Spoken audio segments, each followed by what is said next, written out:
Hello everyone, and welcome to Geek Core's Cosplay Show.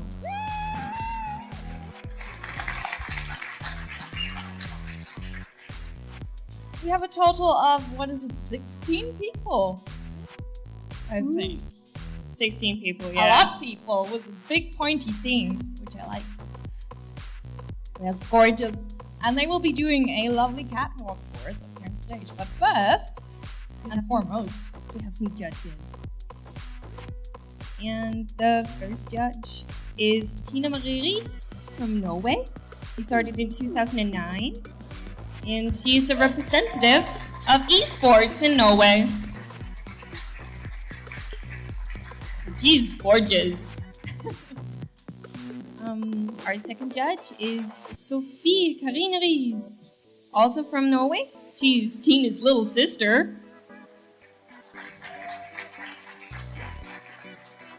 She plays a lot of games and she loves Link. A lot. Then we have Katsurak Cosplay, I hope I said that right, from Finland. She's always played games and she was introduced to cosplay in high school. Cool. And we also brought another judge from Finland. It's Yuri Cosplay.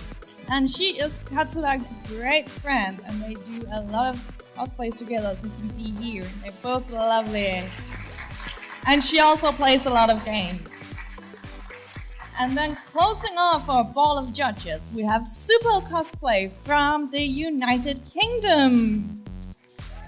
She has been cosplaying for 6 years. At 2013, she won the second place overall at the ECG competition, and she now studies women's fashion at London College of Fashion. Woo. Ja-ja. Woo.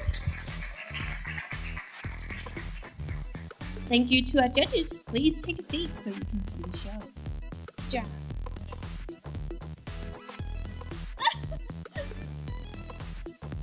Always the special one, huh?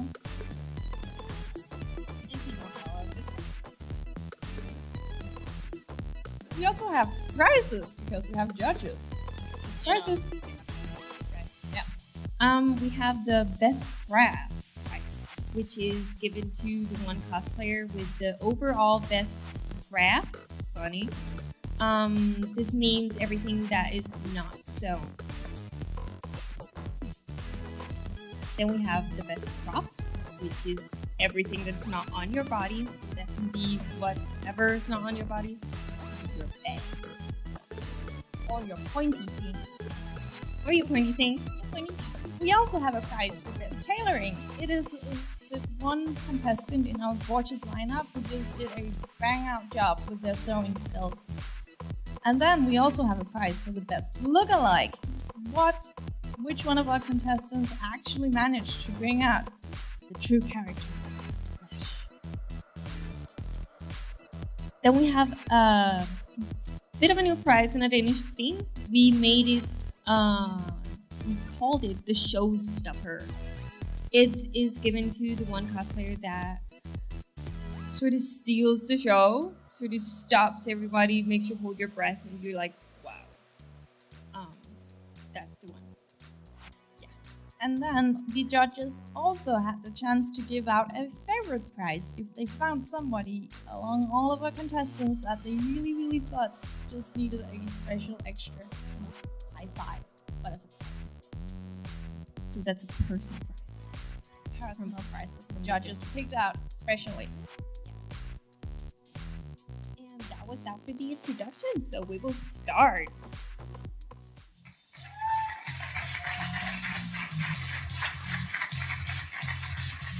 First up, we have Emilia Andreasen. She is cosplaying an original character called Queen of the Forest, and we can see why. Give her a big hand. This is her first real cosplay. It's the first time she ever worked with Wobbler. She really liked the headdress, which I can understand. We all want one in our closet. She wanted to do an Asian font, and also just merging it with some nature and animal things. She did it all by herself with some help with the trimming of the legs because we all know how hard it is to reach the shape for the back of the leg. And she also painted, she got help from her friend with face paint as well. It was an amazing team effort. Thank you so much, Emilia, you look lovely.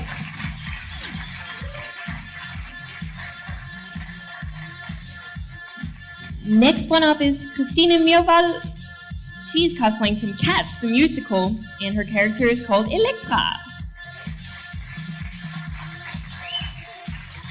This is her own design. She made a mismatch of several different productions. She commissioned the wig from her good friend Daniela, and her bodysuit was made by her friend Belle. And she hand sewed all the fur on, she drew all the little scribbly things, and she did the face paint herself. Thank you. Next up, we have Mona Winter as Princess Serenity from Sailor Moon. Under her dress, to keep all the lovely pearls up, she has a corsage sewn into it. It has then been covered with 3 layers of chiffon.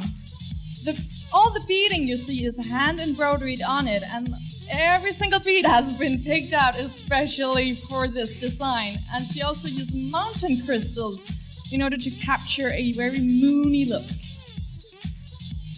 Looks gorgeous. Thank you, Mona. Number 4 is Fanny Busted in her Mass Effect 2 cosplay as Tali Zora.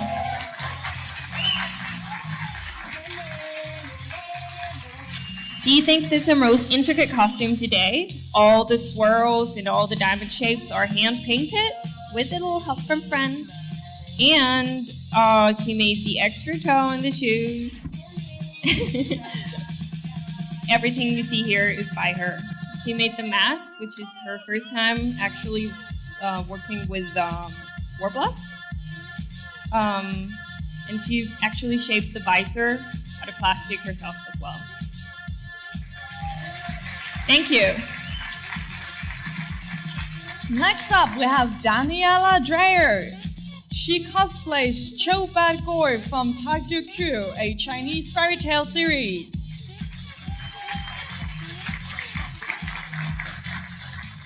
As minions have informed me, this is a gender-bent version, so we have a male character translated into a female lovely form.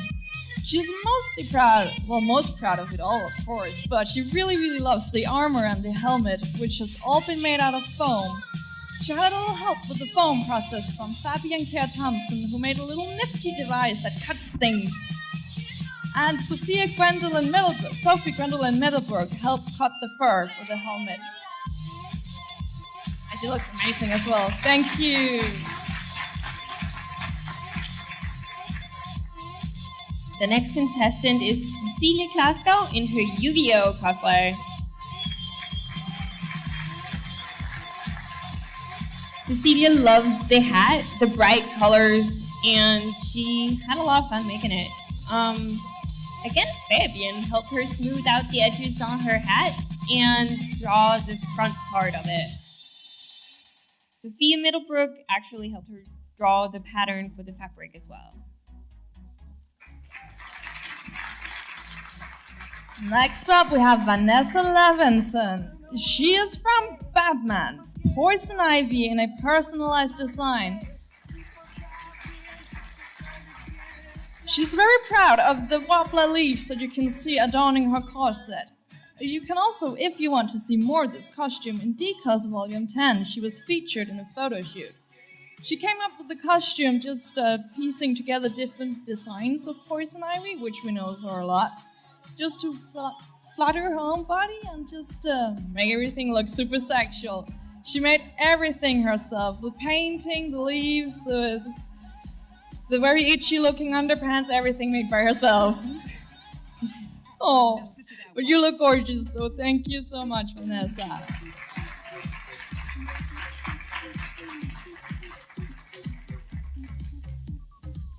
Fabian K, we have here Fabian K. Thompson. get the whole name right.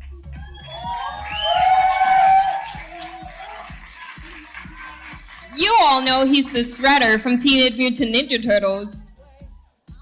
He thinks it's a rather simple costumes, but he went for a rather cartoony look since he was inspired from the 80s cartoon. He's really happy with the modeling of the costume, and I know that he put a lot of work into the damn spikes everywhere. Spikes. This costume is made in cooperation with Sophie Crafts and Costume, which is Sophie Grendelin Middlebrook. She made all this sewing and helped a lot with the painting as well. Everything is made by hand, as you see, everything. They even colored the fabric themselves, except from the tights. The tights are bought. Keep it PG, keep it PG. PG, Fabian, thank you. Next up, we have something scary because we're this close to Halloween. Nadia Rundblad as the gold character from Amnesia: The Dark Descent. Fun story about this costume. It was originally made for her boyfriend, but as she decided that it fit perfectly, then she just kind of took it over. This is a budget cosplay, which means that it's made from very, very cheap materials, but as she shows, that price is not equal of a great costume. This is just materials she had lying around. It is a white bodysuit she purchases, and then modified beyond recognition. It's everything otherwise is made by herself, and she do get some help just getting in the costume from her boyfriend, but yeah. You look very scary, thank you.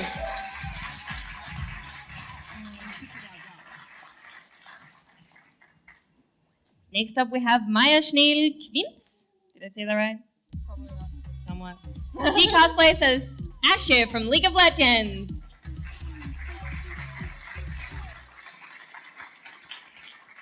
And as you can see, it looks pretty close to the in-game character. And her mom helped her out a bit with the sewing parts. I personally really like the gold details everywhere. Swing it. Yeah. Thank you. Next up, we have Emma Eriksson. She's cosplaying Soraya Skydancer, the Blood Knight champion, a fan art-based original Soraya Skydancer from the World of Warcraft.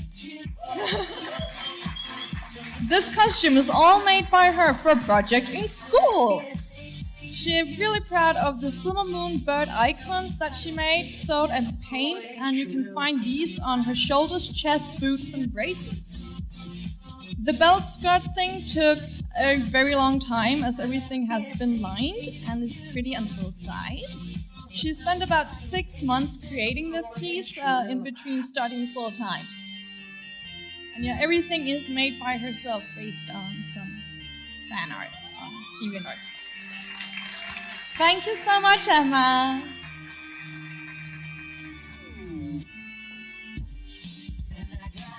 Next one is Michelle Scholler, who is cosplaying Ruby Rose from RWBY.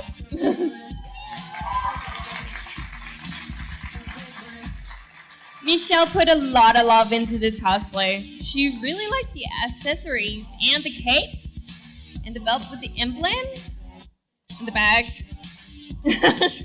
She thinks it's always really cool to walk around with a cape, and I couldn't agree more. She, of course, loves the sight. It's like the biggest thing she's ever made. It's also really scary, and it's awesome, she says.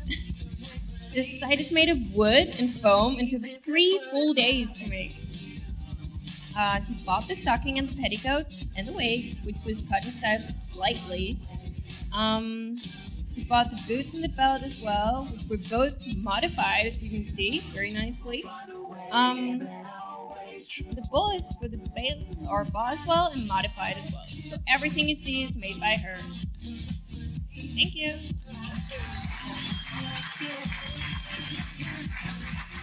Next up, we have Sophie Middlebrook.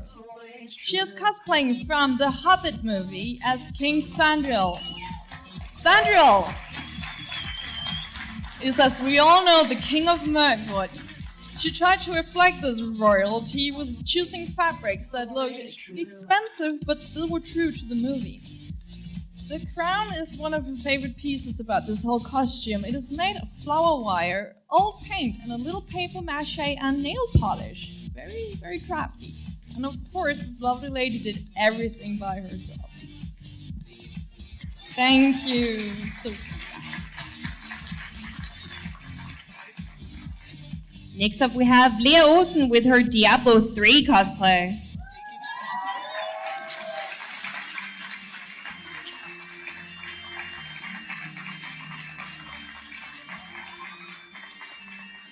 This lovely wizard presented a lot of challenges to Leah. There was a lot of firsts. It's the first time she made armor like that. It's the first time weathering. And she had to color the fabric as well for the first time. It's the first costume she wanted to look real. So she's gone for a very real look in the armor and everything. Which I think she did nicely. She doesn't have too many clean lines, she said, so it should be a little rough, a little used. Since she says Diablo isn't really very clean. I like that. We like that. In addition to that, she had to freestyle some of the designs since there wasn't anything but a single artwork on it. So she looked from some other designs in the game and copied some of that. She got help from her good friend Sabine Larsen with the fitting of the best breastplate, since, reaching behind your back and fitting isn't very, very easy. Besides that, Leah made everything herself. Thank you. Next up, we have Mike Slörslev Kampuhukeo, maybe? From the Team 10 and the Inoshiko Show trio, here is Chochi Akimachi. He really likes.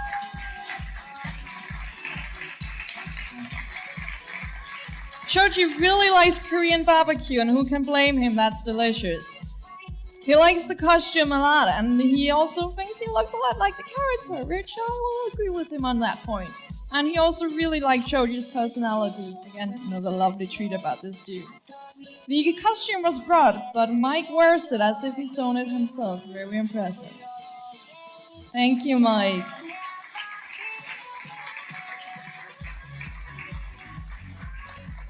This is the last cosplayers who show a lot of love, right? You. Camilla Everson is here with her Jane Crocker from Homestuck.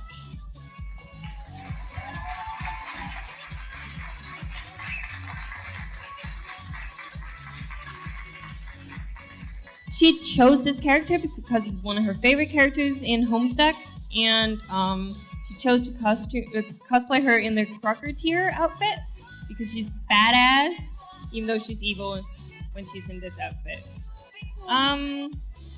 She chose this too because it's more challenging compared to some of the previous costumes she's made, and she's really happy about how the trident turned out. It's her first cosplay prop. And she's also very satisfied with the outfit. It took 7 days to make the trident. 7 days to make the outfit, and 8 days to make the trident. The hood and bandages were made of leftovers. Otherwise, everything is made of lip and leinlao, which is plain cotton. The shoes are bought. And yeah, it turned out pretty great. Thank you. Woo!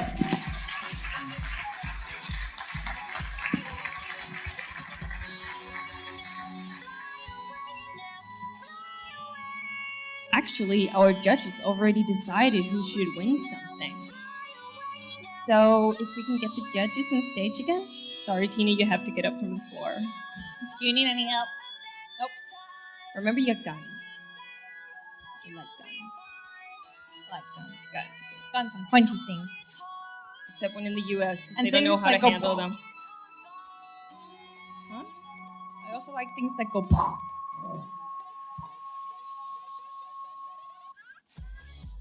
I don't like you. They took the long way around. That's very nice. Come on up.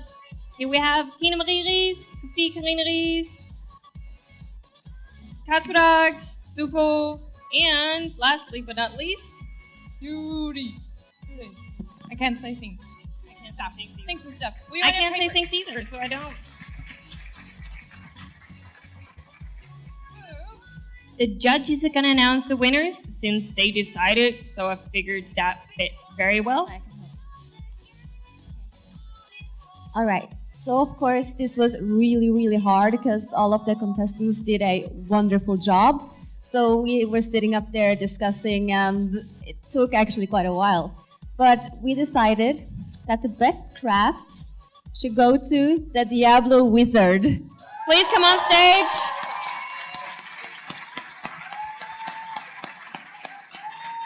Congrats.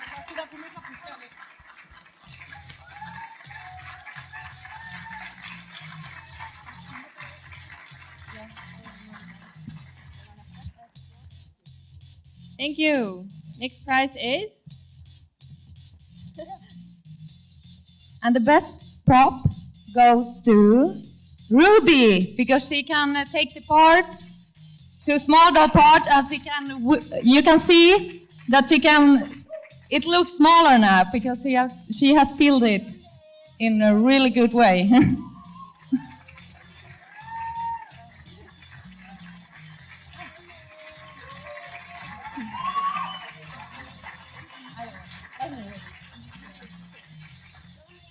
The award for best tailoring goes to Princess Serenity.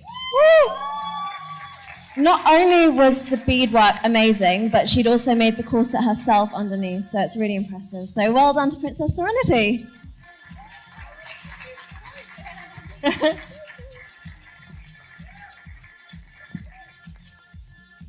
And the best lookalike decided to be Tali from Mass Effect.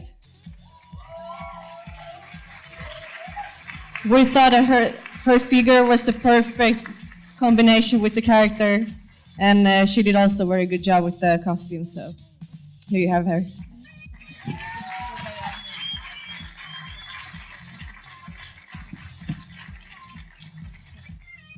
Okay, and the best showstopper goes to the original character, Queen of the Forest. That's an amazing costume.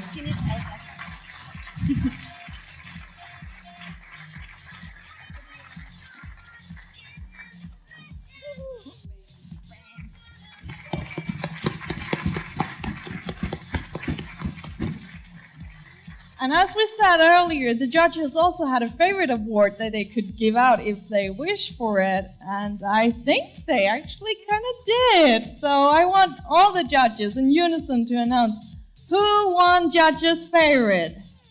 Ash! From League of Legends! Woo!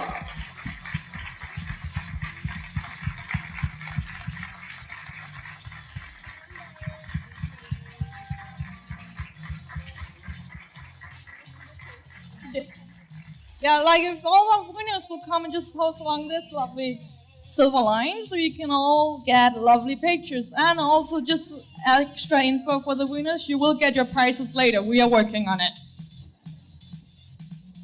Give them a hand more. Clap. God damn it.